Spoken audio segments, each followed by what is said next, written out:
Hello everyone, welcome back to differential academy. I hope आपकी preparation बहुत अच्छी चल रही होगी और आप इस टाइम पीरियड का बहुत अच्छे से यूटिलाइज कर रहे होगे।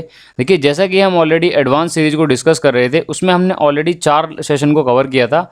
और देखिए, अगर जो फर्स्ट टाइम ज्वाइन कर रहे हैं तो उनको बता दूं मैं, एडवांस लेवल क्वेश्चन ये वो क्वेश्चंस हैं या वो टॉपिक पर बेस्ड क्वेश्चन है जो हमने अपने प्रीवियस ईयर सीरीज में कवर नहीं किए हैं। ठीक है, बिकॉज एमसीक्यू जो हम प्रीवियस ईयर सीरीज करते हैं उनमें हमारे जो टॉपिक कवर हो पाते हैं, उनके बाद भी काफ़ी सारे टॉपिक रह जाते हैं जो कि हम क्या होते हैं कवर नहीं कर पाते। ठीक है, तो ये वो क्वेश्चन है जो कि प्रीवियस ईयर सीरीज से हटके हैं। प्लस ये क्वेश्चन आपने एक बार गो थ्रू करना ही करना है, बिकॉज इससे आपको आइडिया लगेगा कि आपने कौन कौन से टॉपिक मिस किए हुए हैं। ठीक है, और बात करता हूँ, देखिए ये हमारे कौन से एग्जाम के लिए बेनिफिशियल हैं।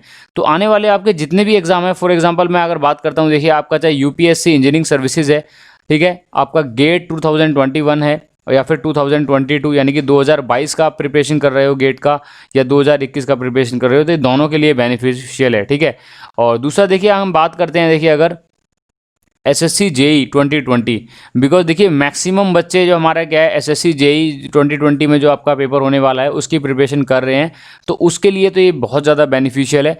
और यूपीपीएससी एई, वहाँ पर भी हमारे क्वेश्चन आते हैं बेसिकली थ्योरेटिकल बेस्ड और स्लाइटली न्यूमेरिकल, जो स्लाइटली कैलकुलेशन बेस्ड आते हैं। ठीक है, और राजस्थान जेई, यानी कि देखिए एडवांस क्वेश्चन आपके हर पेपर का जो पैटर्न है उसको कवर करेगा, प्लस आपके कॉन्सेप्ट को भी बिल्ड करेगा, बिकॉज हर क्वेश्चन के साथ हम कॉन्सेप्ट को भी डिस्कस करेंगे। ठीक है, तो देखिए जो फर्स्ट टाइम ज्वाइन कर रहे हैं तो आपने चैनल को सब्सक्राइब करना है, बेल आइकन को प्रेस करना है ताकि आने वाली वीडियो का अपडेट मिलता रहे। और टेक्निकल से रिलेटेड कोई भी अगर आपको प्रॉब्लम है तो मुझे डायरेक्ट मेल कर सकते हैं और मैं उसका जवाब आपको बिल्कुल विद इन द 24 आवर्स में आपको उसको रिप्लाई करूंगा। ठीक है, स्टार्ट करते हैं। देखिए हमारे फर्स्ट क्वेश्चन के साथ ध्यान रखना, देखिए हर क्वेश्चन को आपने पहले अच्छे से पढ़ना है और उसके बाद ही क्वेश्चन को अटेम्प्ट करना है। बिकॉज मैक्सिमम बच्चे क्या करते हैं, क्वेश्चन को अच्छे से रीड नहीं करते, फिर बाद में कहते हैं सर एक्चुअल में क्वेश्चन में ये पूछा गया था और मैंने एक्चुअल में आंसर ये किया है। ठीक है, देखिए फर्स्ट क्वेश्चन है हमारे पास, which of the following is the case of steady state heat transfer. Options हमारे पास हैं IC engine, air preheater, heating of the building in winter, या नन ऑफ अबव। देखिए साथ साथ आंसर कीजिए, अगर आपको क्वेश्चन का आंसर पता है तो मुझे कमेंट्स में कीजिए, मैं देख रहा हूँ कौन कौन बच्चे इसको आंसर कर रहे हैं। ठीक है, तो सबसे पहले बात करते हैं, देखिए हमारा अगर बात करता हूँ मैं स्टेडी स्टेट हीट ट्रांसफ़र क्या होता है। देखिए स्टेडी स्टेट हीट ट्रांसफ़र का मतलब क्या है, देखिए हमारा जो टेम्परेचर आपका, देखिए क्या होगा, टेम्परेचर ड्रॉप हो रहा है फिर, या फिर बात करें कि हीट का ट्रांसफ़र हो रहा है। ठीक है, और हीट ट्रांसफ़र का मीनिंग क्या है हमारा, कि बॉडी से अगर हीट, अगर बॉडी मान लो गर्म है तो वो ठंडी हो रही है। ठीक है, मतलब क्या है, हाई टेम्परेचर से क्या होगा, हीट क्या होगा, लो टेम्परेचर की ओर जाता है, ये तो आपको पता है। ठीक है, अगर मैं टेम्परेचर प्रोफाइल बनाता हूँ, ठीक है, अगर यहाँ पर आपका टेम्परेचर प्रोफाइल है T1, एक कोई टेम्परेचर है, फॉर एग्जांपल आपका 200 डिग्री सेल्सियस है, तो उसके बाद टेम्परेचर प्रोफाइल जब हमारा क्या होगा, टेम्परेचर प्रोफाइल अगर रिड्यूस होगा तो T2 हमारा मान लो 150 डिग्री सेल्सियस। दैट मीन्स क्या हो रहा है, टेम्परेचर हमारा रिड्यूस हो रहा है और हीट क्या हो रही है हमारी, रिजेक्ट हो रही है। तो अगर देखिए हीट हमारा रिजेक्ट हो रहा है प्लस टाइम के साथ हमारी हीट अगर चेंज हो रही है, तो वो हमारा बताता है प्रोसेस को अनस्टेडी स्टेट कंडक्शन या फिर unsteady state of heat transfer. ठीक है, और अगर हमारा देखिए टाइम के साथ हमारा हीट ट्रांसफ़र नहीं हो रहा है चेंज, ठीक है, तो यानी कि हमारा क्या हो जाएगा, प्रोसेस कौन सा हो जाएगा आपका, स्टेडी स्टेट हीट ट्रांसफ़र। तो देखिए बात करते हैं आईसी इंजन की। देखिए आईसी इंजन में क्या होता है, बेसिकली इंजन गर्म होता है और धीरे धीरे टाइम के साथ वो क्या होता है, बहुत धीरे धीरे ठंडा होता है अगर हम उसको बंद कर देते हैं इंजन को। ठीक है, एयर प्री हीटर है, वो भी हमारा क्या होती है, टाइम पे डिपेंडेंट नहीं है वो हमारा, तो हमारा क्या है, टाइम के साथ साथ धीरे धीरे क्या होता है, वो आपका हीट रिजेक्ट करता है। Heating of the building in winter, winter के अंदर जैसे सनलाइट हमारी पड़ती है तो वो क्या होता है, वो टाइम धीरे धीरे उसकी जो सनलाइट जैसे बढ़ती जाएगी वैसे ही हमारी टेम्परेचर क्या होगा, राइज होगा। और अगर छाव बढ़ती जाएगी यानी कि सनलाइट कम होगी तो टेम्परेचर क्या होना, रिड्यूस होने लगेगा और धीरे धीरे वॉल दोबारा से ठंडी हो जाती है। ठीक है, तो ये सारे प्रोसेसेस बेसिकली क्या हैं आपके अनस्टेडी स्टेट कंडक्शन के, यानी कि option number 4 will be the right answer. ठीक है, और अगर आपको देखिए अगर क्लियर नहीं हुआ है, देखिए तो आप एक बार, मैंने देखिए थ्योरी इसीलिए लिख देता हूँ, कई बार क्या होता है बच्चों को राइटिंग में प्रॉब्लम आती है कि सर राइटिंग थोड़ा सा रफ है, थोड़ा समझ नहीं आ रहा है, तो मैंने इसलिए उसको टाइप करके भी आपने आंसर भी दे रखा है। ठीक है, तो देखिए heat transfer is the transfer of thermal energy from the body at high temperature. जैसा कि मैंने डिस्कस किया, ट्रांसफर ऑफ द बॉडी, हमारी एनर्जी ट्रांसफर हो रही है from high temperature to low temperature. ठीक है, डिटेल में डिस्कस करने का मेन मोटो ये है कि आपको कॉन्सेप्ट बिल्ड हो, बिकॉज इस पर बेस्ड कोई भी क्वेश्चन आएगा तो आपको पता होना चाहिए हीट ट्रांसफर होता क्या है। और transfer of the thermal energy में भी अंडर स्टेडी स्टेट और अनस्टेडी स्टेट, दो तरह के होगा, एक स्टेडी स्टेट होगा और एक अनस्टेडी स्टेट होगा, ठीक है। Under steady state condition temperature हमारा क्या होगा, with in the system do not change with time, अगर टाइम के साथ अगर सिस्टम का हमारा टेम्परेचर चेंज नहीं हो रहा है तो हमारा क्या है, स्टेडी स्टेट है। और टेम्परेचर चेंज नहीं होने का मतलब क्या है, हमारा हीट का ट्रांसफर भी नहीं हो रहा है, ठीक है। डायरेक्टली वही बात है, बिकॉज अगर टेम्परेचर चेंज होगा दैट मीन्स क्या हो रहा है, ट्रांसफर ऑफ हीट हो रहा है, यानी कि option number 4 will be the right answer, ठीक है। नेक्स्ट देखते हैं, देखिए जितने भी स्टूडेंट्स को देख रहे हैं सभी इसको शेयर कीजिए ताकि सभी को इसका बेनिफिट मिल पाए। सेकंड क्वेश्चन देखते हैं, देखिए this is considered as the first link in the transmitting the gas force to the output shaft. देखिए अगर मैं बात करता हूँ पिस्टन सिलेंडर अरेंजमेंट की, ठीक है, तो मेरे पास देखिए अगर कोई पिस्टन सिलेंडर अरेंजमेंट है, मान लो ये हमारा क्या है, पिस्टन है, ये आपकी क्या है, कनेक्टिंग रॉड है, और इसके बाद ये कनेक्टिंग रॉड हमारी किससे जुड़ी होती है, ये आपकी जुड़ी होती है क्रैंक से, और यहाँ पर होता है आपका क्रैंक शाफ्ट, ठीक है। तो ये हमारा देखिए ये आपका क्या है, सिलेंडर है। तो आप इसमें बताना है कि भाई this is consider as the first link, इनमें से कौन सा फर्स्ट लिंक कंसीडर करते हैं जो ट्रांसमिट करता है गैस फोर्स को आउटपुट शाफ्ट में। देखिए अगर यहाँ पर कोई मान लो मैं बात करता हूँ, कोई स्टीम वाला बेस्ड है, ठीक है, स्टीम इंजन है और हमारा स्टीम हम यहाँ पे पंप कर रहे हैं, स्टीम यहाँ से एग्जॉस्ट हो रहा है, ठीक है। तो इससे हमारा बेसिकली क्या है, हमारा जो ट्रांसफर ऑफ हमारा मोशन होगा वो कौन करता है, हमारा बेसिकली कौन करता है, देखिए बताइए, पिस्टन रॉड करेगा, कनेक्टिंग रॉड करेगा, या फिर हमारा क्या करेगा, सिलेंडर करेगा। देखिए सिलेंडर ब्लॉक तो नहीं करेगा बिकॉज सिलेंडर ब्लॉक तो हाउसिंग है, इनलेट और एग्जॉस्ट पोर्ट भी नहीं करेंगे। पिस्टन क्या होगा, देखिए पिस्टन क्या हो रहा है, बेसिकली पिस्टन आपका रेसिप्रोकेट करेगा बट मोशन को ट्रांसफर तो नहीं कर रहा है। तो ऑप्शन कौन सा हो जाएगा बताइए, ऑप्शन हो जाएगा आपका कनेक्टिंग रॉड, ठीक है।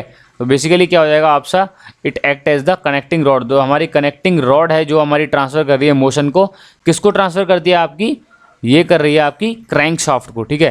कनेक्टिंग रॉड हमारी कर रही है क्रैंक शाफ्ट को transfer, that means option number 4 will be the right answer. अब बात करते हैं, देखिए सिलेंडर ब्लॉक का काम क्या है, basically it support the structure, जैसे कि मैंने बताया इनलेट एंड एग्जॉस्ट पोर्ट क्या करते हैं, रेगुलेट करते हैं इनकमिंग और आउटगोइंग को हमारे आपका रेगुलेट करते हैं। पिस्टन क्या करता है, एक हमारा मूविंग बाउंड्री है और कंबशन कराता है जिसके अंदर, और हमारा क्या करता है, ट्रांसमिट करता है, हमारा जो फोर्स को हमारा कौन करती है, वो कनेक्टिंग रॉड करती है, ठीक है। यानी कि option number 4 will be the right answer. बहुत ही फंडामेंटल बेस्ड क्वेश्चन है, बट इसमें क्या है, बच्चे हमारे क्या लगा देंगे इसको, या तो लगा देंगे आपका पिस्टन, या फिर अगर मैं ऑप्शन में देता क्रैंक शाफ्ट तो क्रैंक शाफ्ट को लगा देते, बट डायरेक्टली गैस से ट्रांसफर कर रहा है मोशन को, हमारा कौन कर रहा है, कनेक्टिंग रॉड कर रहा है, ठीक है। नेक्स्ट क्वेश्चन देखते हैं, देखिए the ratio of the maximum displacement of force vibration to the deflection due to the static force. देखिए बेसिकली होता क्या है, देखिए हमारा magnification factor, transmissibility, amplitude of vibration, देखिए सबसे पहले ये देख लेते हैं। तो देखिए ratio of the maximum displacement of the force vibration, ठीक है। तो maximum displacement of the force vibration to the deflection due to the static force, ठीक है।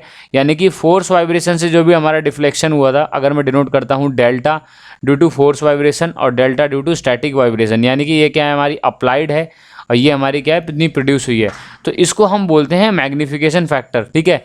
या फिर कह सकते हो हमारी जनरेटेड अपॉन अप्लाइड, ठीक है। तो ये हमारी देखिए आपका होता है मैग्निफिकेशन फैक्टर।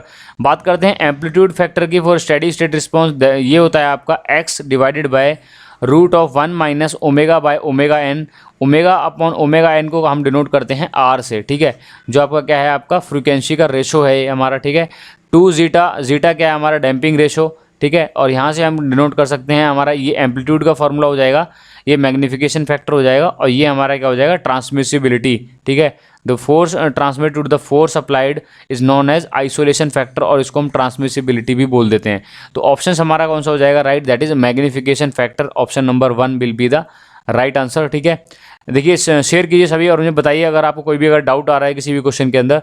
नेक्स्ट क्वेश्चन देखिए हमारे पास है, if the length of the simple pendulum is increase.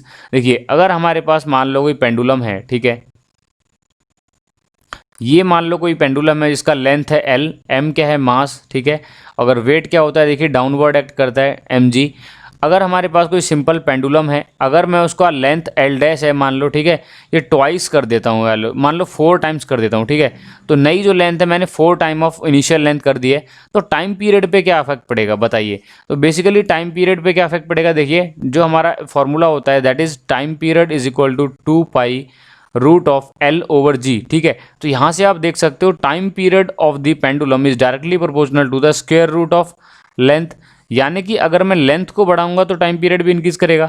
तो जैसा कि मैंने बोला था, if we increase the length by 4 times, मान लो मैंने जो नया लेंथ है, ठीक है, उसको 4 टाइम ऑफ एल कर दिया है, तो जो टी डैश होगा वो क्या हो जाएगा, बेसिकली 4 से बाहर हो जाएगा, तो क्या हो जाएगा, T dash is equal to 2 root L, यानी कि क्या है, और रूट एल को मैंने क्या है, मान लो टी लिख दिया है। तो टी डैश क्या होगा, जब हम अगर लेंथ को 4 गुना बढ़ाएंगे तो नया टाइम पीरियड कितना हो जाएगा, 2 टाइम हो जाएगा, ठीक है। यानी कि क्या होगा, हमारी अगर लेंथ को इंक्रीज कर रहे हैं तो हमारा टाइम पीरियड भी इंक्रीज होगा, यानी कि option number first will be the right answer, ठीक है। नेक्स्ट क्वेश्चन देखिए, ये जो क्वेश्चन मैं कवर करा रहा हूँ बेसिकली क्या है, ये प्रीवियस ईयर में नहीं आए हुए हैं, और ये कुछ क्वेश्चंस क्या है, हमारे कोल इंडिया के पेपर में आए हुए हैं, ठीक है। तो एसएससी जेई है आपका, राजस्थान जेई है, वाइजैक स्टील है, इनके लिए हमारे ये क्वेश्चन बेनिफिशियल हैं। कुछ पीएसयूज गए और कुछ हमारे आरके जैन और हमारे आरएस कुर्मी से लिए गए हैं, ठीक है। नेक्स्ट देखते हैं, देखिए, range of the cannon is 1.5 metre kilometre when the angle of projection is 15 degree, what will be the maximum range of the cannon। देखिए, कैनन का मतलब क्या है कि हमारी जो तोप है वो हमारी क्या करती है, देखिए बम अगर मैं मान लो तोप में क्या कर रही है, गोला छोड़ रही है, ठीक है, तो ये हमारा गोला इस तरीके से छोड़ती है, तो हमारा ये कौन सा मोशन होता है, ये होता है आपका प्रोजेक्टाइल मोशन, ठीक है। तो प्रोजेक्टाइल मोशन के लिए हमारी मैक्सिमम रेंज का फॉर्मूला क्या होगा, देखिए, तो सबसे पहले हमारे देखिए बात करते हैं आपके अगर फॉर्मूलेज की, तो बेसिकली फॉर्मूला होता है आपका basically time of flight that is equal to 2u sine theta over g, ठीक है, और हाइट होती है maximum height v square u square sine square theta over g. U क्या होता है, हमारी वो वेलोसिटी जहाँ से हम क्या कर रहे हैं, जिस वेलोसिटी से हम किसको क्या कर रहे हैं, हम प्रोजेक्ट कर रहे हैं, ठीक है, प्रोजेक्टाइल आपकी वेलोसिटी है। और थीटा क्या होता है, विद रिस्पेक्ट टू हॉरिजॉन्टल क्या एंगल बना रहा है हमारा, जो इस चीज़ को हम थ्रो कर रहे हैं, चाहे वो बम है, कोई पर्टिकुलर बॉडी है, ठीक है। हॉरिजॉन्टल रेंज होती है u square sine 2 theta divided by g. अब उसने बोला है कि मैक्सिमम रेंज कब होगी, देखिए अब इसकी वैल्यू मैक्सिमम कब होगी, देखिए यू स्क्वायर बाई जी तो हमारी कांस्टेंट वैल्यू, कितना वेलोसिटी है, कितना आपका एक्सेलरेशन ड्यू टू ग्रेविटी है, बट साइन 2 थीटा देखिए मैक्सिमम कब होगा, ठीक है। तो साइन थीटा मैक्सिमम कब होता है, जब थीटा की वैल्यू क्या होती है, 90 डिग्री होती है, ठीक है। तो 2 थीटा की वैल्यू अगर मैं 90 डिग्री पुट करूंगा तो थीटा इज इक्वल टू 45, तो 45 डिग्री अगर हमारा एंगल से हम कोई चीज़ प्रोजेक्ट करते हैं तो उसकी जो हॉरिजॉन्टल रेंज होगी वो मैक्सिमम होगी, ठीक है। और हमें देखिए दे रखी है रेंज ऑफ द कैनन, यानी कि 1.5 किलोमीटर हमें रेंज दे रखी है when the angle is projection is 15 degree. तो हमारे पास यहाँ से निकाल सकते हैं यू स्क्वायर की वैल्यू, यू स्क्वायर हो जाएगा साइन 2 थीटा की वैल्यू हो जाएगी 15, ठीक है, डिवाइडेड बाय जी। तो यहाँ से हम यू स्क्वायर कैलकुलेट करेंगे तो यू स्क्वायर हो जाएगा 1.5 डिवाइड बाय साइन 30, ठीक है। यहाँ से आप यू निकालेंगे, बट आपको कैलकुलेट करना है मैक्सिमम हमारी रेंज, ठीक है। तो मैक्सिमम रेंज हमारी कब होगी, जब हमारा थीटा की वैल्यू क्या हो जाएगी, आपका 90 डिग्री, यानी कि 2 थीटा हमारा क्या हो जाएगा, 90 डिग्री हो जाएगा, थीटा की वैल्यू 45 हो जाएगी, तो ये आ जाएगा R maximum that is equal to u square by g, ठीक है। और मैक्सिमम रेंज जी निकालनी है, that is equal to u square upon g, और यू स्क्वायर का वैल्यू क्या है 1.5 डिवाइडेड बाय साइन 30, ठीक है।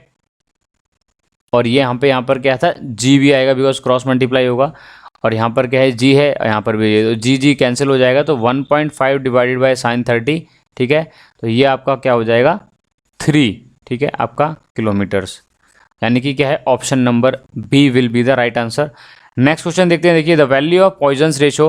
देखिए पॉइजन्स रेशो होता क्या है आपका, बेसिकली पॉइजन्स रेशो होता है आपका रेशो ऑफ लैटरल स्ट्रेन, ठीक है, lateral strain upon longitudinal strain, ठीक है। अगर मैं बात करता हूँ कोई शाफ्ट की, ठीक है, अगर मैं इस शाफ्ट के ऊपर मैं कोई भी एक टेंसाइल लोड पी लगा रहा हूँ, तो टेंसाइल लोड लगाने के बाद कुछ इसकी लेंथ मान लो एलोंगेट हो जाती है, ठीक है, ये हो जाता है that is equal to the new length, ठीक है, एल डैश, और इसकी इनिशियल लेंथ क्या थी, एल थी, ठीक है।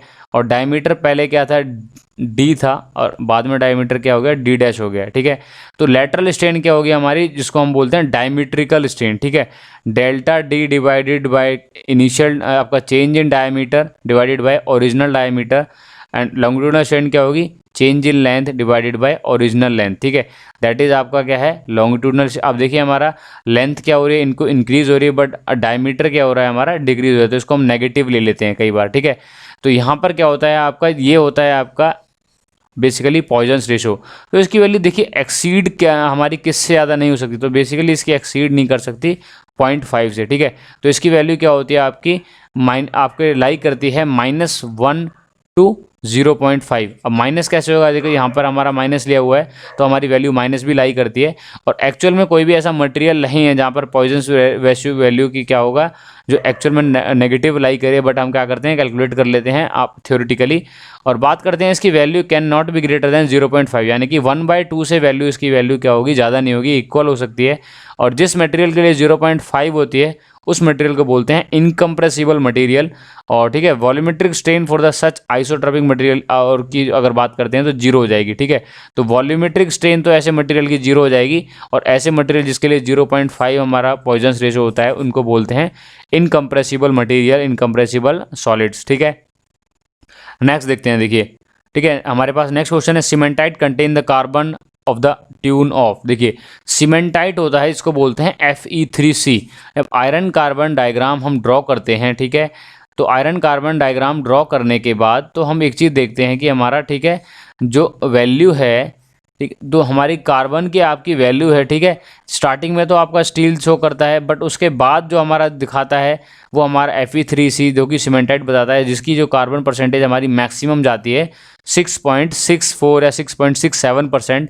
ठीक है, तो इसकी मैक्सिमम वैल्यू पूछ गई है, वो क्या होती है आपकी 6.67%। ठीक है, इसको बोलते हैं आप सीमेंटाइट या आयरन कार्बाइड या Fe3C, इसका फॉर्मूला होता है। ठीक है, और बेसिकली क्या है, एक हार्डेस्ट स्ट्रक्चर होगा जो हमारा क्या करता है आयरन कार्बन डायग्राम के अंदर हम इसको डिनोट करते हैं। ठीक है, और बात करते हैं स्ट्रक्चर, तो कैसा होता है इसका ऑर्थोरोम्बिक क्रिस्टल स्ट्रक्चर होगा और एक्सट्रीमली हार्ड और ब्रिटल होगा। ठीक है, जैसे जैसे हम लेफ्ट टू राइट जाते हैं तो यहाँ पर हमारी क्या होती है, काफ़ी सॉफ्ट होता है, डक्टाइल होता है, यहाँ पे स्टील लाई करती है, और स्टील्स के फिर हमारा क्या है रीजन हमारा बढ़ता जाता है कास्ट आयरन की तरफ, और हमारा बेसिकली क्या होता है बहुत हार्ड मटेरियल हमारा क्या होता है अचीव होने लगता है। ठीक है, नेक्स्ट देखते हैं। देखिए the process of introducing the carbon and nitrogen into the solid ferrous alloy in the gas atmosphere is known as. देखिए ये बहुत ही इंपॉर्टेंट क्वेश्चन है, मैक्सिमम बच्चे इसमें लगाएंगे कि भाई अगर हमारा क्या हो रहा है सरफेस हार्डनिंग करा रहे हैं, हम गैस हार्डनिंग करा रहे हैं तो गैस की हेल्प से, तो अब बच्चे या तो कार्बोराइजिंग लगाएंगे या फिर बच्चे लगाएंगे साइनाइडिंग।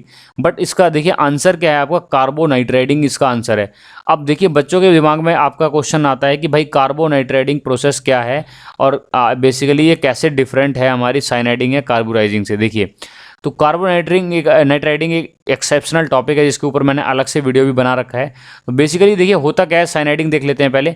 साइनाइडिंग के अंदर हमारा क्या करते हैं सरफेस हार्डनिंग ऑपरेशन है। देखिए जब हमारा मटेरियल का सरफेस हमें बहुत ज़्यादा हार्ड रखना है और अंदर से सॉफ्ट रखना है, ठीक है, मतलब ऊपर से तो इसमें अगर हम बात करते हैं अगर पेनिट्रेट करते हैं तो इरोजन ना हो, ठीक है, हमारा पेनिट्रेट ना हो, अच्छे से हमारा क्या हो इसकी स्ट्रेंथ हो, बट इंटरनली क्या रहता है मटेरियल सॉफ्ट रहे, आपका एक्सेसिव शॉक एब्जॉर्बिंग कैपेबिलिटी हो, तो उस चीज़ के लिए अराइज कराने के लिए हम सरफेस हार्डनिंग कराते हैं। ठीक है, तो यहाँ पर हम क्या करते हैं, देखिए साइनाइडिंग के अंदर कार्बन और नाइट्रोजन दोनों को ऐड करते हैं सरफेस के ऊपर एक लेयर की फॉर्म में। ठीक है, और ये हम कैसे कराते हैं, बाय डिकम्पोजिशन ऑफ साइनाइड।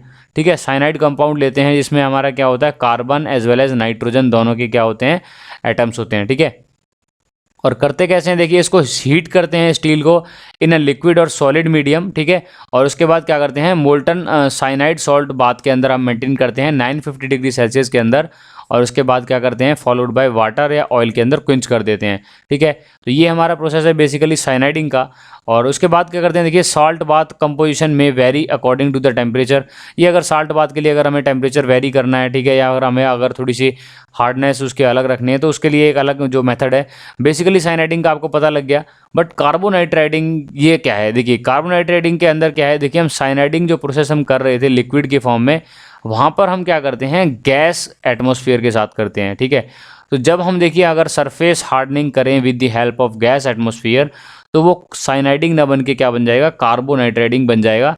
और जो हमारा गैस मिक्सचर होगा उसके अंदर क्या होगा 70 to 80% होगा अमोनिया, और 20 to 30% हमारा क्या हो सकता है, सॉरी 70 to 80% हमारी नेचुरल गैस होगी, और 20 to 30% क्या होगा आपका अमोनिया होगा। ठीक है, हमें इसके अंदर क्या होगा नाइट्रोजन भी होगा। ठीक है, और नेक्स्ट देखते हैं, देखिए द प्रोसेस पैरामीटर हमारा कितना है 850 degree Celsius to 930 degree Celsius, और ये प्रोसेस बेसिकली क्या होता है slower than the liquid cyaniding. जो हमारी लिक्विड साइनाइडिंग या फिर ऑर्डिनरी जो हम साइनाइडिंग पढ़ते हैं उससे थोड़ी सी क्या होता है स्लो होता है, ऑब्वियसली जब हम गैस का यूज़ कर रहे हैं।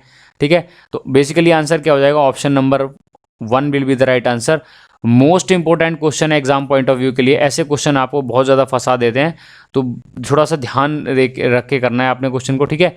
नेक्स्ट देखते हैं, a close coil helical spring has 25 coils, ठीक है। अगर हमारे पास कोई कॉइल है जिसकी 25 नंबर ऑफ कॉइल हैं, ठीक है, तो नंबर ऑफ कॉइल कितनी है हमारी 25। If the 5 coil of the these spring are remove, तो हमारी देखिए नई जो हमारी कॉइल है हमारी 20 हो जाती हैं, ठीक है, एन डैश, ठीक है। तो अगर मैं पेन को थोड़ा सा पतला कर देता हूँ, ठीक है, तो आपका जो स्प्रिंग की जो आपकी कॉइल है वो हमारी कम कर दी गई है। द स्टिफनेस हमारी क्या होगी, देखिए स्टिफनेस हमारी के से के डैश कितनी हो जाएगी बताना है। देखिए तो सबसे पहले बात करते हैं, देखिए हमारा जो स्टिफनेस का फॉर्मूला होता है, स्टिफनेस होता है that is load upon deflection, ठीक है। तो that is equal to G/d4 divided by 8d3n। अब यहाँ पर देख सकते हैं हमारा जो आपका बात करते हैं स्प्रिंग कांस्टेंट है या फिर स्टिफनेस है, that is inversely proportional to the number of turns, ठीक है। अगर क्रॉस मल्टीप्लाई करेंगे तो K1N1 that is equal to K2N2, because बाकी सारे मटेरियल तो सेम है, बिकॉज देखिए मॉडुलस ऑफ रिजिडिटी है, डायमीटर है, वो हमने कभी भी चेंज नहीं किया है, 8 भी कांस्टेंट वैल्यू है, डायमीटर भी कांस्टेंट है, हमने सिर्फ नंबर ऑफ टर्न को छेड़ा है, ठीक है। तो K1N1 is equal to K2N2, तो K2 की वैल्यू क्या हो जाएगी, K1N1 डिवाइडेड बाय N2, ठीक है। तो हम यहाँ से देख सकते हैं K1 क्या है हमारे पास, इनिशियल हमारा स्टिफनेस है, और पुरानी टर्न थी 25, बाद में टर्न हमारी क्या हो गई 20 हो गई। तो कितना हो जाएगा जब इसको आपको जब करोगे इसको डिवाइड करोगे, ठीक है, तो हो जाएगा 5 4 5, ठीक है, तो 1.25, ठीक है, 5/4 को हम लिख सकते हैं 1.25, ठीक है। तो 1.25 टाइम हमारी क्या हो जाएगी, इंक्रीज हो जाएगी, ठीक है। मल्टीप्लाई बाय 100 करके ही जब मैंने क्या करा है इसको डायरेक्ट राउंड ऑफ कर दिया है, तो 1.25 हमारा क्या हो जाएगा, स्टिफनेस हो जाएगा। यानी कि क्या होगा, देखिए अगर मैं टर्न्स को रिड्यूस करूंगा तो हमारी स्टिफनेस क्या हो जाएगी, बढ़ जाएगी, because stiffness is indirectly proportional to the number of turns of the coil, ठीक है। नेक्स्ट देखिए, कुपोला इज यूज टू, देखिए कुपोला फर्नेस हम आपका इंजीनियरिंग में पढ़ते हैं। देखिए कुपोला फर्नेस बेसिकली हम यूज़ करते हैं प्रोडक्शन ऑफ कास्ट आयरन, और इसमें जो इनपुट डालते हैं तो वो क्या होते हैं, पिग आयरन होते हैं। तो आपको याद रखना है PCW, ठीक है, PCW, P4 pig iron, C4 cast iron, W4 wrought iron. और ये हमारा ऑर्डर भी है हमारा किसका, कार्बन परसेंटेज का। लेस परसेंटेज होती है इसमें और ज़्यादा होती है, और रॉट आयरन में और भी ज़्यादा होती है परसेंटेज, ठीक है। अब बात करते हैं, देखिए कार्बन परसेंटेज कैसे कैसे हमारी वेरी करती है। तो ये हमारा फिगर बताता है, देखिए हमारा ये कुपोला फर्नेस है जिसके अंदर हम क्या करते हैं, stack zone, pre heating zone, काफ़ी सारे जोन्स हैं। इसके ऊपर मैंने इंडिविजुअल वीडियो भी बना रखी है, तो आपको डिटेल अगर देखना है कि कुपोला फर्नेस कैसे काम करती है, क्या क्या इसके जोन है, कैसे इसका फंक्शन होता है, तो उसके लिए मैंने डिस्क्रिप्शन में लिंक दे रखा है, ठीक है।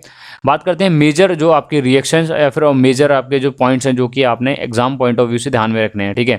तो बेसिकली कुपोला हमारे यूज़ होती है किसके लिए, कास्ट आयरन बनाने के लिए। तो सबसे पहले क्वेश्चन यहाँ से आता है, कुपोला फर्नेस का आउटपुट क्या होता है, कास्ट आयरन, और इनपुट क्या होता है, पिग आयरन, ठीक है। तो यहीं से मैंने जो ऑर्डर बताया था PCW, पिग आयरन डालेंगे तो कास्ट आयरन बनेगा, और अगर हमारे क्या करेंगे, इसको रिड्यूस करेंगे तो क्या हो जाएगा, हमारा रॉट आयरन बनने लगेगा, ठीक है। अगर बात करते हैं, देखिए the input of the कुपोला furnace is pig iron which is obtain from the blast furnace. तो आपको पूछा जाता है कि पिग आयरन कहाँ से बनाते हैं भाई, ठीक है। तो पिग आयरन किससे बनाते हैं, ब्लास्ट फर्नेस से बनाते हैं, ठीक है। तो हमारे बात हुई तो BC, ठीक है, B4 ब्लास्ट फर्नेस, यहाँ से बनेगा पिग आयरन। C4 कुपोला फर्नेस, इसको हम डालेंगे पिग आयरन को, तो अब यहाँ से हमारा क्या निकलेगा, कास्ट आयरन निकलेगा, और कास्ट आयरन को फर्दर रिड्यूस करेंगे तो क्या हो जाएगा, हमारा रॉट आयरन निकलेगा, ठीक है। तो बात करते हैं, देखिए और पडिंग फर्नेस भी बोलते हैं, अगर हमें अलग से प्रोड्यूस करना है तो इसको पडिंग फर्नेस भी बोलते हैं, जहाँ से हमारा रॉट आयरन निकलेगा। बेसमर कन्वर्टर होता है जहाँ से हम स्टील निकालते हैं। इलेक्ट्रिकल फर्नेस होता है जहाँ से हम क्या निकालते हैं, स्पेशल टाइप ऑफ स्टील, कहाँ पे हमारा क्या करते हैं, कार्बन परसेंटेज को कम या ज़्यादा करते हैं, हीट ट्रीटमेंट करते हैं। तो बहुत सारे प्रोसेसेस हैं, ठीक है। बात करते हैं, देखिए on the hot blast cupola furnace the preheat of the air blast to cupola so the temperature of the furnace is considerably higher than the convenient cupola. ये आपको ध्यान में नहीं रखना है, ये बस मैंने ऐसे ही लिखी हुई है चीज़ें, कुछ ज़्यादा अपने एग्जाम पॉइंट ऑफ व्यू से इंपॉर्टेंट नहीं है। बेसिकली देखिए अगर बात करते हैं फ्यूल के बारे में, तो कोक हमारा जो फ्यूल होता है एज अ फ्यूल यूज़ होता है कुपोला के अंदर, और लाइम स्टोन कैल्शियम कार्बोनेट बोलते हैं जिसको, ठीक है, वो हमारा यूज़ होता है एज अ फ्लक्स। अब फ्लक्स क्या करता है, हमारा इम्प्योरिटी के साथ मिलकर क्या कराता है, स्लैग बना देता है, इसको हम ऊपर से क्या कर देते हैं, अलग कर देते हैं, ठीक है। मेन डिसएडवांटेज देखिए कुपोला फर्नेस की ये है कि इसमें क्या होता है, हम प्रोड्यूस नहीं कर सकते आयरन बिलो, हमारा जो कार्बन परसेंटेज बिलो द 2.8%, ठीक है। तो यानी कि जो हमारी कास्ट आयरन निकल रहा है वो 2.8%, तो उसमें परसेंटेज का आयरन है, बट इससे ज़्यादा भी होगा, और बहुत ज़्यादा हो जाता है तो वो रॉट आयरन बन जाएगा, ठीक है। नेक्स्ट देखते हैं, देखिए the body which is capable of transmitting force with negligible deformation. ऐसी बॉडी जो हमारी क्या करे हैं, आप अगर मैं उस पर फोर्स लगा रहा हूँ तो आप अगर बात करते हैं डिफॉर्मेशन क्या होता है, जीरो होता है। तो बताइए क्या होगा इसका आंसर। रेजिस्टेंस बॉडी है, इलास्टिक बॉडी है, प्लास्टिक बॉडी है, रिजिड बॉडी है, ठीक है। तो मैक्सिमम बच्चे देखिए क्या करेंगे, आंसर कीजिए इसका। सभी शेयर कीजिए सेशन को, तभी जाके जो सभी बच्चे को बेनिफिट मिल पाए और मुझे पता लग पाए क्या क्या बच्चों को प्रॉब्लम फेस करने को मिल रही है, और आने वाली वीडियो में उसको मैं रिजॉल्व करूं और सभी उनके डाउट्स को भी ले पाऊं। बताइए, तो रेजिस्टेंट बॉडी होगी, इलास्टिक बॉडी होगी, प्लास्टिक बॉडी होगी या रिजिड बॉडी होगी। देखिए तो बेसिकली देखिए हमारा जब बॉडी के ऊपर अगर हम फोर्स लगा रहे हैं तो आपका क्या है, डिफॉर्मेशन नहीं हो रहा है, तो प्लास्टिक बॉडी तो नहीं होगी, इलास्टिक बॉडी भी नहीं होगी, ठीक है। तो क्या रिजिड बॉडी हो सकती है, बट रिजिड भी हो सकती है, बट रेजिस्टेंट भी हो सकती है, ठीक है। लेकिन बात करता हूं मैं ट्रांसमिटिंग द फोर्स, ठीक है। तो रिजिड बॉडी क्या होती है, फोर्स को ट्रांसमिट के लिए हम यूज़ नहीं करते, बिकॉज हमारा रिजिड बॉडी क्या होता है, डिफॉर्मेशन नहीं आपका नहीं होगा, बट हमारा यहाँ से हम क्या करते हैं, फोर्स भी ट्रांसमिट नहीं करती है रिजिड बॉडी। तो रेजिस्टेंट बॉडी है होती है, इसको हम एज्यूम करते हैं कि body behave like a rigid body which is not deform under the application of load, और ट्रांसमिट भी करेगी हमारी, क्या हो सकती है बॉडी हमारी, किसको कर सकती है ट्रांसमिट, मोशन को ट्रांसमिट कर सकती है। जैसे हम बात करते हैं जो हमारा लिंक्स है, ठीक है, आप जो चेन के अंदर हम लिंक है उसको हम मान के चलते हैं कि वो क्या कर रहे हैं, बिहेव कर रहे हैं एज अ रेजिस्टेंस बॉडी, ठीक है। तो हमारा जो चेन के जो लिंक है वो हम क्या मान के चलते हैं, एज अ रेजिस्टेंट बॉडी मान के चलते हैं। तो option number first will be the right answer. बाकी के बारे में देख लेते हैं, इलास्टिक बॉडी क्या होती है। इलास्टिक बॉडी वो होती है when the body will be deform under the application of load and after the removal of load it will regain its original position. यानी कि क्या है, बॉडी के ऊपर लोड लगा रहे हैं, लॉन्गेट हो रहा है, डिफॉर्म हो रहा है, उसके बाद हमारा क्या होता है, लोड लगा हटाने के बाद वो दोबारा अपनी पोजीशन को रिगेन करता है, ठीक है। एग्जाम्पल ले सकते हैं इसका रबर, ठीक है। अगर बात करता हूँ मोस्ट इलास्टिक मटेरियल है तो कौन सी हो जाएगी आपकी, स्टील हो जाएगी, कंफ्यूज नहीं होना है, ठीक है। प्लास्टिक बॉडी वो होती है हमारी जो बॉडी क्या करती है, अपनी ओरिजिनल शेप को रिगेन नहीं करती, यानी कि क्या है आपका डिफॉर्मेशन जिसमें होता है, ठीक है।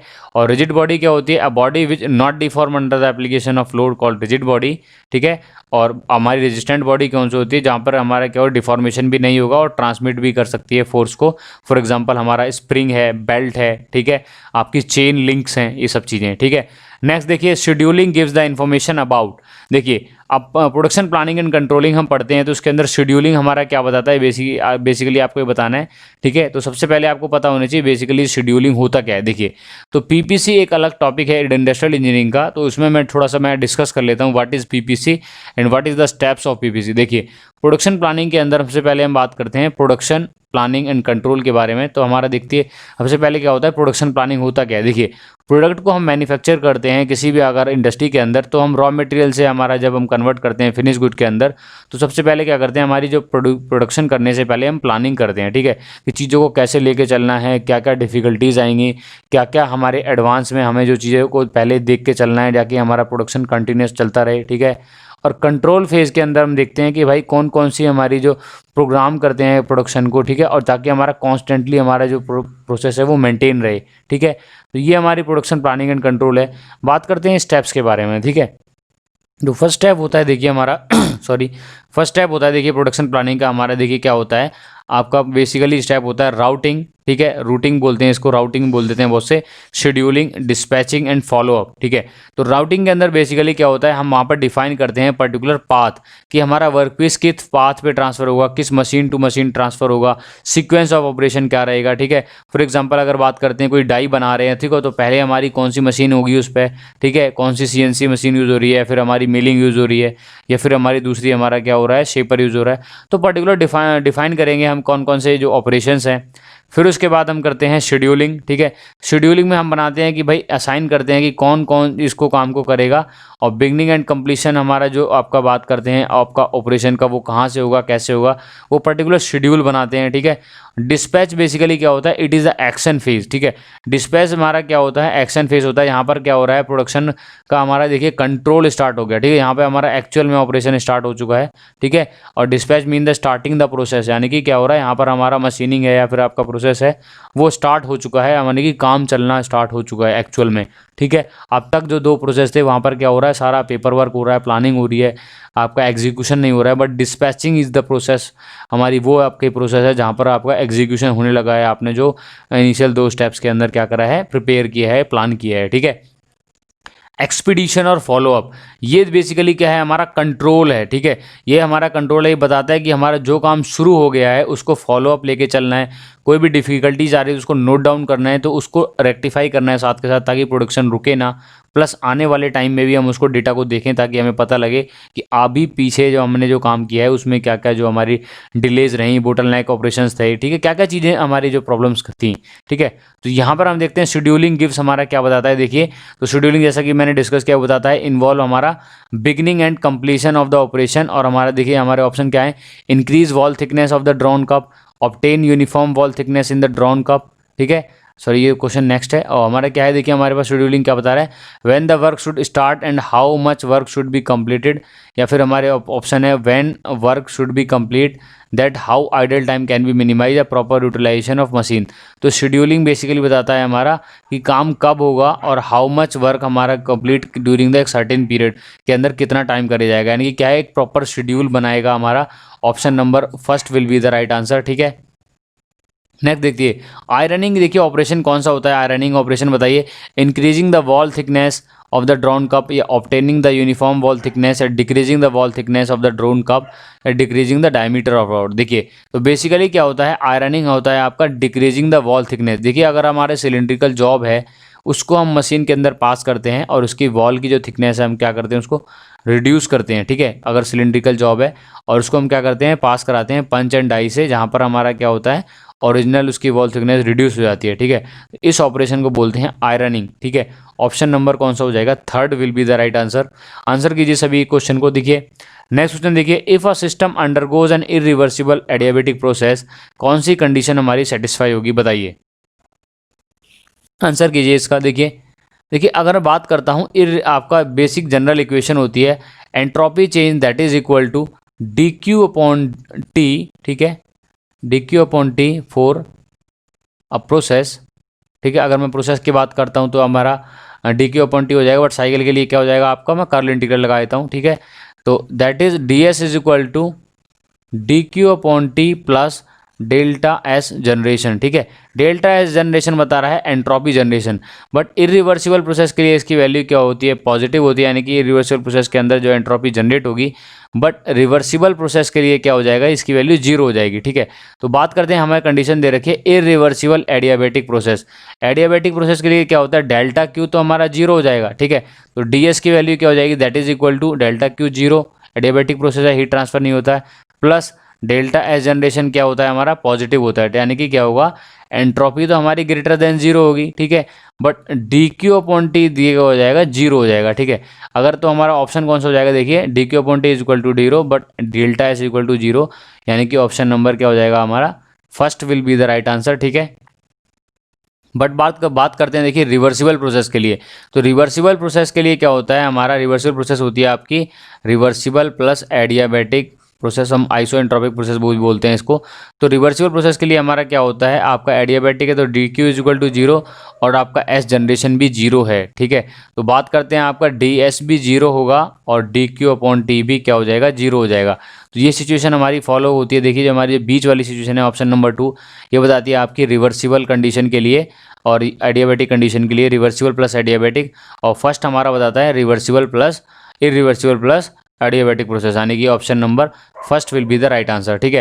नेक्स्ट देखते हैं हम, in piercing operation shear and clearance is provided on. देखिए पियर्सिंग के अंदर जो हमारा सियर होता है वो किसको प्रोवाइड करते हैं, देखिए तो पियर्सिंग के अंदर हम क्या करते हैं, बेसिकली हम क्या क्या करते हैं, हम होल करते हैं, छेद करते हैं किसी भी शीट के अंदर, ठीक है। और हम उसके अंदर जब होल करते हैं तो हम ध्यान रखते हैं जो शियर प्रोवाइड करा जाता है वो हमारा पंच को दिया जाता है, और क्लियरेंस जो दिया जाता है वो हमारा किसको दिया जाता है, ब्लैंक, या फिर हमारा किसको दिया जाता है, शीट को दिया जाता है, डाई को दिया जाता है, सॉरी, ठीक है। तो हमारी डाई और पंच हम जब यूज़ करते हैं पियर्सिंग का, तो हमारा डाई के अंदर हम अलाउंस देते हैं कि जब हमारा छेद होगा तो मटेरियल स्प्रेड होने के बाद हमारा डाई के अंदर जाएगा, और जो शियर जो हमारा एंगल है जो शियर प्रोवाइड करेंगे वो हम पंच में करेंगे। और मेन इसका मोटो क्या होता है शियर प्रोवाइड करने का, ताकि जो हमारी स्ट्रेस है वो हमारी जो शियर स्ट्रेस जो हम इंड्यूस हो रही है वो हमारी क्या रहे, कम लगे, कम लोड लगाने पे ही हमारा जो काम होगा क्या होगा, ज़्यादा से ज़्यादा होगा, ठीक है। और देखिए बात करते हैं पियर्सिंग का, it is the process of producing the hole और cut in the metal it is different from the punching. Punching और पियर्सिंग में डिफरेंट है। पंचिंग में क्या होता है, साइज़ ज़्यादा होता है, ठीक है, हमारे कोई भी हम मटेरियल कट कर रहे हैं। बट पियर्सिंग में क्या है, बहुत टाइनी अमाउंट डायमीटर का क्या होता है, बहुत स्मॉल डायमीटर का क्या होता है, छेद होता है, ठीक है। और इसमें हम क्या करते हैं, शेयर प्रोवाइड करते हैं किसको, पंच को। और मेन पर्पस होता है शेयर प्रोवाइड करने का, जो हमारा लोड है वो हमारा कम से कम लगे और इजीली हम क्या कर पाएँ, मटेरियल को रिमूव कर पाएँ, ठीक है। और पियर्सिंग के अंदर जो हमारा पंच का साइज होगा वो हमारा बराबर होगा ब्लैंक साइज का। और डाई का साइज बेसिकली क्या होता है, blank size plus 2 time of clearance. 2 time का मीनिंग क्या है, देखिए हमारा यहाँ पर भी देना है, यहाँ पर भी देना है, तो कंप्लीट हम करते हैं 2 टाइम ऑफ एक्स। कितना यहाँ पर देना है, कितना यहाँ पे देना है, ठीक है। तो आपका 2x क्या हो जाएगा, तो बेसिकली ऑप्शन नंबर क्या हो जाएगा, 1 will be the right answer, punch and die respectively, ठीक है। Coriolis acceleration component of the slider moving at the, आपका वेलोसिटी दे रखी है 75 पाई mm/सेकेंड आपका, ठीक है। और ये दे रखा है आपका 60 RPM। तो बेसिकली कोरियोलिस एक्सेलरेशन हमारा वहाँ लाई करता है जहाँ पर कोई भी हमारा लिंक है जिसके ऊपर एक स्लाइडर माउंट है, स्लाइडर स्लाइड कर रहा है विद एंगुलर वेलोसिटी v, और वो पर्टिकुलर स्लाइडर क्या कर रहा है, हमारा कुछ समथिंग वेलोसिटी ओमेगा से क्या कर रहा है, रोटेट भी कर रहा है। तो अगर हमें कैलकुलेट करना है एक्सेलरेशन, तो इसकी वेलोसिटी को हम क्या करते हैं, जैसे कि मैंने डिस्कस किया था, हम 90 डिग्री रोटेट करते हैं in the direction of angular velocity. तो इसको हम डायरेक्ट क्या करेंगे, रोटेट करेंगे 90 डिग्री में, तो ये यहाँ पे आएगा। तो ये आपका जो एक्सेलरेशन की डायरेक्शन होगी वो क्या होगी, आपकी लेफ्ट वर्ड्स होगी। तो हमारा ये बताएगा, ठीक है, कोरियोलिस एक्सेलरेशन। तो बेसिकली इसका फॉर्मूला क्या होता है, देखिए इसका फॉर्मूला होता है 2ω_v, ठीक है। तो ये हमारा हो जाएगा ω2πn/60 into velocity, value put करनी है 2 × 2π इंटू 60 डिवाइड बाई 60 इंटू 75 पाई, ठीक है। तो ये 2 से हमारा क्या हो जाएगा, 30 कैंसिल हो जाएगा, 2 से 15 और 15 से हमारा क्या हो जाएगा, 3 कैंसिल आउट। ये आपका हो जाएगा 300 π² mm/s²। बेसिकली क्या है, आपको फॉर्मूला याद रखना है, 2ω_v हमारा क्या होता है, कोरियोलिस एक्सेलरेशन लाई करता है हमारे किसके ऊपर, जहाँ पर स्लाइडर हो, जो स्लाइड करे विद एंगुलर वेलोसिटी, और जो हमारा पर्टिकुलर लिंक जिस पर स्लाइडर लगा हुआ है वो लिंक भी क्या करेगा, हमारा एंगुलर वेलोसिटी ओमेगा से रोटेट करेगा। फॉर एग्जाम्पल हमारा कौन सा है, क्विक रिटर्न मैकेनिज्म, इसका एक एग्जाम्पल है जहाँ पर हमारा ये प्रोसेस को हम देख सकते हैं, ठीक है। नेक्स्ट देखते हैं, देखिए if enthalpy of the dry air is HV। HV हमारी क्या है, enthalpy of the dry air. Enthalpy of water vapour हमारे पास क्या है, HW, ठीक है। Water vapour is and the W is a specific humidity, then the enthalpy of the moist air. तो basically enthalpy of the moist air क्या हो जाएगी, देखिए एंथैल्पी ऑफ मॉइस्ट एयर हो जाएगी that is equal to dry air plus humidity ratio upon HV, ठीक है। तो ऑप्शन कौन सा हो जाएगा, option number 2 will be the right answer. Basic question है साइकोमेट्री का। देखिए नेक्स्ट क्वेश्चन है, देखिए enthalpy at the entry and exit of the nozzle. Nozzle की ये हमें एंथैल्पी दे रखी है इनलेट पे, that is 3450 kilo joule per kg, ठीक है। H2 है हमारे पास 2800 किलो जूल, ठीक है। और हमारे पास देखिए इनिशियल वेलोसिटी हमें क्या है, नेग्लिजिबल है, C1 क्या है हमारे पास, 0 है। तो C2 कैलकुलेट करनी है। तो बेसिकली फार्मूला क्या होता है, C2 that is equal to root of 2 into H1 minus H2। ध्यान रखना मल्टीप्लाई बाय 1000 भी करना है अंदर, ताकि हम कन्वर्ट कर सकें किसके लिए, मीटर पर सेकंड के लिए। अगर हम इसको नहीं करोगे तो आपको प्रॉब्लम होगी बाद में, क्या है, यूनिट को हमारा सेम नहीं होगा और आपका आंसर मैच नहीं होगा, ठीक है। तो ये हमारा क्या आ जाएगा, देखिए 2 मल्टीप्लाई बाय H1 हो जाएगा 3450 माइनस 2800 मल्टीप्लाई बाय 1000, ये पूरा अंडर रूट है। तो आपका बेसिकली आंसर क्या आएगा, 1140.2, ठीक है, यानी कि option number 4 will be the right answer, ठीक है। नेक्स्ट क्वेश्चन देखते हैं, देखिए the complete phase recrystallization and the fine grain structure are obtain in the casting, forging and rolled part by. इनमें से कौन से स्ट्रक्चर से हमारा क्या होता है, कंप्लीट आपका रिक्रिस्टलाइज स्ट्रक्चर होता है। देखिए तो बेसिकली वो क्या होता है, रिक्रिस्टलाइजेशन अनिलिंग से। अब रिक्रिस्टलाइजेशन अनिलिंग बेसिकली होती क्या है, अनिलिंग तो हमने पढ़ा है कि अनिलिंग में क्या करते हैं, हम हीट करते हैं अप्रोप्रिएट टेम्परेचर, देन उसको बात कर देते हैं हम उसको कूल, वो भी क्या करते हैं स्लोली इन द स्टेजेस एक फर्नेस के अंदर। बट रिक्रिस्टलाइजेशन अनिलिंग क्या होती है, वहाँ पर हम करते हैं इसको हीट बिटवीन द 625 टू लेके 675 रिक्रिस्टलाइजेशन टेम्परेचर के अंदर, और वहाँ पर हम इसको क्या करते हैं स्लोली इसको क्या कराते हैं, कूल कराते हैं, ठीक है। और ये किसकी होती है, बेसिकली जितने भी कोल्ड वर्किंग ऑपरेशंस के बाद हमारे जो मटेरियल होता है वो वर्क हार्डनिंग की वजह से क्या हो जाता है, वो ब्रिटल बन जाता है, उसकी डक्टिलिटी कम हो जाती है। ठीक है, तो बेसिकली हम कहाँ करते हैं इसको, वर्क हार्डनिंग ऑपरेशन के बाद या फिर कोल्ड रोलिंग ऑपरेशन के बाद या कोल्ड वर्किंग के बाद जो मटेरियल हमारी डक्टिलिटी लॉस कर देता है, ब्रिटल बन जाता है, उसको रिफाइन ग्रेन बनाने के लिए, उसकी स्ट्रेन फ्री ग्रेन बनाने के लिए हम क्या करते हैं, रिक्रिस्टलाइजेशन अनीलिंग करते हैं। तो हमारा आंसर क्या हो जाएगा, यही हो जाएगा, option number A will be the right answer. ठीक है, और चीज़ें देख लेते हैं। देखिए रिक्रिस्टलाइजेशन अनीलिंग हम करते हैं 625 से 675 डिग्री सेल्सियस, ये हमारे इनिशियल ग्रेन है। बाद में जब हम हीट करते हैं और उसके बाद धीरे धीरे जब कूल कराते हैं तो हमारा क्या होता है, देखिए न्यूक्लिएशन स्टार्ट होती है और फाइनल लास्ट में जाके जो रिक्रिस्टलाइन आपका माइक्रोस्ट्रक्चर सॉरी प्रोड्यूस हो जाता है। ठीक है, this type of annealing is applied either for before the cold working या फिर हमारा आफ्टर द कोल्ड वर्किंग। ध्यान रखना बिफोर द कोल्ड वर्किंग भी करते हैं कई बार हम, ताकि बाद में हमारा कोल्ड वर्किंग के बाद जो आपके जो ग्रेन्स हैं वो बहुत ज़्यादा डिस्टर्ब ना हो। और hardening between the multi step cold working operation भी हमारा क्या कर देते हैं, बीच में कर लेते हैं इसको। ठीक है, तो ये हमारा बेसिकली था recrystallization annealing process after the cold working operations. Absorptivity of the body is equal to emissivity. देखिए ये जो हमारी स्टेटमेंट है ये किसने दी थी, हमारी किरचॉफ ने दी थी। बट एब्जॉर्बिटी ऑफ द बॉडी, ठीक है, जो हमारी अल्फा होगा, मान लो एब्जॉर्बिटी है, तो हमारी इमिसिविटी से हमारी क्या होगी, डायरेक्टली प्रोपोर्शनल होगी, वो आपकी इक्वल होगी। वो कब होगी, जब हमारा क्या होगा, body in under thermal equilibrium. तो option number 2 will be the right answer. ठीक है, तो ये बताया था किसने, हमारे किरचॉफ लॉ ने। ठीक है, तो बेसिकली ये थे हमारे आपके आज के आपके इंपॉर्टेंट एडवांस क्वेश्चंस। इसके बाद हम कवर करेंगे अपने फर्दर क्वेश्चंस को। ठीक है, और देखिए अगर आपने आपका बात करता हूँ एसएससी जेईएन है या फिर आपने कोई भी आपके प्रिपरेशन कर रहे हो इंडिया के, तो आपने करंट अफेयर को आपने कवर करना है तो अपना वीकली मैगजीन आप डायरेक्ट कर सकते हो, बिकॉज डेली आप करोगे, बिकॉज आपने क्या आ जाता है, आपको आलस आ जाता है। ठीक है, तो काफ़ी ज़्यादा बच्चों को प्रॉब्लम आ रही थी कि सर मुझे क्या होता है कि मुझे वीकली करंट अफेयर मिल जाए, तो सारा मुझे एक बार मिल जाए तो संडे को मैं उसको रिवाइज कर लूँ और शॉर्ट नोट बना लूँ। ठीक है, तो मैंने वीकली करंट अफेयर डिस्कस कर रखे हैं ऑलरेडी 27 जुलाई से लेकर 2 अगस्त तक के। ठीक है, इसके अंदर इसमें हमने स्पोर्ट्स इवेंट हैं, इंपॉर्टेंट डेज हैं, और आपके जितने भी आपके रेजिग्नेशंस हैं, अपॉइंटमेंट्स हैं, स्कीम्स योजनाज हैं, डिफेंस से आपकी जितनी भी न्यूज़ हैं, ठीक है, तो सबको मैंने डिस्कस किया हुआ है। और उसके बाद 3 अगस्त से 9 अगस्त के आज की डेट में अप्लाई जो मैंने क्या है अपलोड कर दिए हैं। और जिस दिन मैं अभी डेट बना रहा हूँ, आज जो वीडियो बना रहा हूँ अभी है आपका 10 अगस्त, तो आज इसकी जो 3 अगस्त से लेकर 9 अगस्त के जो इंपॉर्टेंट करंट अफेयर है वो मैंने ऑलरेडी अपडेट कर दिए हैं। ठीक है, कोई भी अगर आपको प्रॉब्लम आती है रिगार्डिंग द टेक्निकल प्रिपरेशन या नॉन टेक्निकल प्रिपरेशन, डायरेक्ट मुझे मेल कर सकते हैं बेझिझक होकर। आपका रिप्लाई मैं 24 आवर्स के अंदर रिप्लाई का जवाब दूंगा। ठीक है, तो मिलते हैं ऐसे ही नेक्स्ट वीडियो के अंदर। तब तक के लिए स्टे होम, स्टे सेफ और अपनी प्रिपरेशन को अच्छे चलते रहिए। ठीक है, किसी पर भी डिपेंड ना रहो, जितना हो सके अपने आप सेल्फ तरीके से करिए अपनी प्रिपरेशन को। और देखिए अपने आप को कंपेयर मत कीजिए किसी से, हर बंदे के अंदर कोई ना कोई एक अच्छी क्वालिटी है। और देखिए मुझे एक फ्रेंडली नेचर के तरीके से आप मुझे आपका कोई भी अगर प्रॉब्लम है मुझे शेयर कीजिए। ठीक है, ऐसा नहीं है कि बहुत ज़्यादा मतलब मैं आपसे बहुत बड़ा हूँ या फिर आप मुझे सर बोलिए डायरेक्ट। ठीक है, बट आपने बस क्या है, आपने एक डेकोरम रखना है क्लास का मेंटेन। अपने कमेंट्स को जब करते समय आपने ध्यान में रखना है कि आप बोल क्या रहे हो, आप रिलेवेंट चीज़ों को पूछिए। ठीक है, तो मैं आपको डेफिनेटली आपको बहुत अच्छे से रिप्लाई करूँगा और आपकी सभी चीज़ों को अच्छे तरीके से सॉल्व करूँगा। ठीक है, तो मिलते हैं नेक्स्ट वीडियो के, तब तक के लिए stay home, stay safe, as always be different, be differential.